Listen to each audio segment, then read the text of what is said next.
হাসরের ময়দানে কত কাতার মানুষ হবে গো। নবী বলেন আয়েশা, হাসরের ময়দানে মানুষ 120 কাতার মানুষ হবে। কয় কাতার?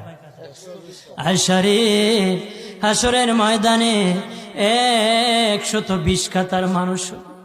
আয়েশা সিদ্দিকা বলেন ইয়া রাসূলুল্লাহ, ইয়া রাসূলুল্লাহ, আমি জানতে চাই আপনি রাসূলুল্লাহর উম্মত কত কাতার হবে?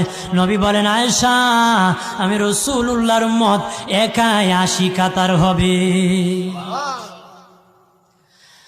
আয়েশা বললেন ইয়া রাসূলুল্লাহ, দিনের নবীজি 80 কাতার দিয়ে আপনার উম্মত হবে, আপনার উম্মতকে কেমনে আপনি চিনবেন? নবী বলেন আয়েশা রে, আমার উম্মতকে 3টা পরিচয় আমি চিনব। 1 নম্বর পরিচয়, আমার উম্মতের কপাল থেকে নূর চমকাবে, নূর চমকাবে। নবী বলে বাবা সাহাবীরাম, অসংখ্য ঘোড়ার মধ্যে যদি কিছু চান কপাল্লা ঘোড়া হয়, এইগুলা চিনতে বড় সহজ হয়। চান কপাল্লা ঘোড়া চিনতে বড় সহজ হয়। হাসরের ময়দানে আমার 1 প্রকার উম্মত চান কপাল্লা হবে, কপাল থেকে নূর চমকাবে, নূর চমকাবে।